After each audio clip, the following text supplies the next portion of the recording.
Club world cup 2025 കെട്ടിലും മട്ടിലും പുതിയ ഭാവത്തിൽ വന്ന ഈ ടൂർണമെന്റ് അമേരിക്കയിലെ കൊടും ചൂടിലാണ് ഇപ്രാവശ്യം അരങ്ങേറുന്നത്. 7 വൻകരകളിലെയും വമ്പന്മാർ അണിനിരക്കുന്ന ടൂർണമെന്റാണെങ്കിലും യൂറോപ്പിലെ വമ്പൻ ടീമുകൾക്കൊപ്പം പൊരുതി നിൽക്കാൻ പോകുന്ന ശക്തിയൊന്നും ഇല്ലാതിരുന്ന മറ്റു ടീമുകളുടെ പ്രകടനം ഈ ടൂർണമെന്റിൽ അമ്പേ താഴേക്കാവുമെന്ന പ്രവചനങ്ങളായിരുന്നു ഇങ്ങും. യൂറോപ്യൻ ചാമ്പ്യന്മാരായ PSG-യും മറ്റു വലിയ ക്ലബ്ബുകളായ Real Madrid, Bayern Munich, Chelsea, Man City, Atletico Madrid, Inter Milan എന്നീ ടീമുകൾ ഈ ടൂർണമെന്റിനെ വെറുമൊരു പ്രീ സീസൺ ടൂർണമെന്റായി അത്ര സീരിയസ് അല്ലാതെയായിരുന്നു കണ്ടു തുടങ്ങിയത്. കളി തുടങ്ങി ടൂർണമെന്റിന്റെ ആദ്യ മത്സരങ്ങളിലെല്ലാം അത് വളരെയധികം പ്രകടമായിരുന്നു. USA കനത്ത ചൂടിൽ മത്സരങ്ങളെല്ലാം വളരെ പതിഞ്ഞ താളത്തിലായിരുന്നു തുടങ്ങി. ഗ്രൂപ്പിലെ ആദ്യ മത്സരങ്ങൾ അവസാനിച്ചപ്പോൾ ഈ ക്വാളിറ്റി ഇല്ലായ്മ പ്രകടവുമായിരുന്നു. കാണികൾ ഗ്രൗണ്ടിലേക്ക് വരാത്തതെല്ലാം ചർച്ചയാവുകയും ചെയ്തു. പക്ഷേ ടൂർണമെന്റ് മുന്നോട്ട് പോകുമ്പോൾ മറ്റു വൻകരകളിലെ ക്ലബ്ബുകളുടെ മികച്ച പ്രകടനങ്ങൾ നമ്മൾ കാണാൻ തുടങ്ങി.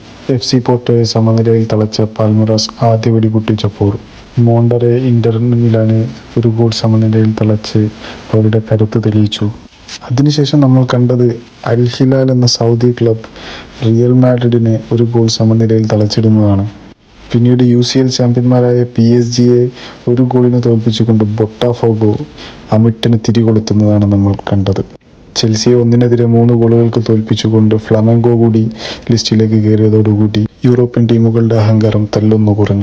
അത്ലറ്റിക്കോ മാഡ്രിഡും PSG-യും ഉൾപ്പെടുന്ന ഗ്രൂപ്പിൽ നിന്ന് അത്ലറ്റിക്കോ മാഡ്രിഡിനെ പുറത്താക്കിക്കൊണ്ട് ബൊട്ടാഫോഗോ പ്രീ ക്വാർട്ടറിലേക്ക് സ്ഥാനം പിടിച്ചത് എല്ലാവരെയും ഞെട്ടിക്കുന്നതായിരുന്നു. പോർട്ടോയെ പുറത്താക്കിക്കൊണ്ട് ഇന്റർ മിയാമിയും പാൽമിറാസും കൂടെ പ്രീ ക്വാർട്ടറിലേക്ക് കടന്നതോടെ പ്രീ ക്വാർട്ടർ ലൈനപ്പായി. പ്രീ ക്വാർട്ടറിന്റെ ആദ്യ മത്സരങ്ങളിൽ ബൊട്ടാഫോഗോയെ തോൽപ്പിച്ച പാൽമിറാസും ബെൻഫിക്കയെ തോൽപ്പിച്ച ചെൽസിയും ആരാധകർക്ക് വലിയ ആശ്ചര്യങ്ങളൊന്നും നൽകിയില്ലെങ്കിലും അടുത്ത മത്സരങ്ങളിൽ ആരാധകരെ കാത്തിരുന്നത് വലിയ അത്ഭുതങ്ങളായിരുന്നു.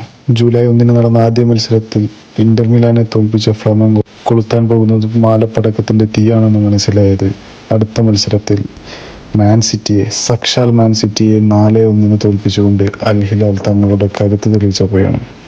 ഈ ടൂർണമെന്റിന്റെ തുടക്കം പതിഞ്ഞ താളത്തിലാണെങ്കിലും ഇപ്പോൾ ഈ ടൂർണമെന്റ് വളരെയധികം ആവേശത്തോടു കൂടി ആരാധകർ ഏറ്റെടുക്കുന്നതാണ് കാണുന്നത്. യൂറോപ്പിലെ ലെഗസി കാണിച്ചു വന്ന മാൻ സിറ്റിയും ഇന്റർ മിലാനും അത്ലറ്റിക്കോ മാഡ്രിഡും പോർട്ടോയും എല്ലാം പുറത്തായ ഈ ടൂർണമെന്റിൽ ഇപ്പോൾ ബാക്കി നിൽക്കുന്നത് ബ്രസീലിയൻ ടീമുകളായ പാൽമിറാസും ഫ്ലൂമിനൻസും സൗദി ക്ലബ്ബായ അൽ ഹിലാലും ഒക്കെ തന്നെയാണ്. എന്തു തന്നെയായാലും ആരാധകർക്ക് വലിയ പ്രതീക്ഷകളൊന്നുമില്ലാതെ തുടങ്ങി വെച്ച ഈ ടൂർണമെന്റ് ഇപ്പോൾ ആരാധക ഹൃദയങ്ങളിൽ ഇടം നേടുന്നതാണ് നമ്മൾ കാണുന്നത്. അത് അട്ടിമറികൾ കൊണ്ടാണ്. ബ്രസീലിയൻ ടീമുകളുടെയും സൗദി ടീമിൻ്റെയും എല്ലാം കരുത്ത് കാണിക്കുന്നത് കൊണ്ടാണ്. യൂറോപ്യൻ ടീമുകളുടെ വീഴ്ചകൾ ആരാധകർ ആവേശത്തോടെ സ്വീകരിക്കുന്നതാണ് നമ്മൾ കാണുന്നത്. ഇനി മുന്നോട്ട് പോകുമ്പോൾ ആരെല്ലാം വീഴും ആരെല്ലാം വാഴും നമുക്ക് കാത്തിരിക്കാം.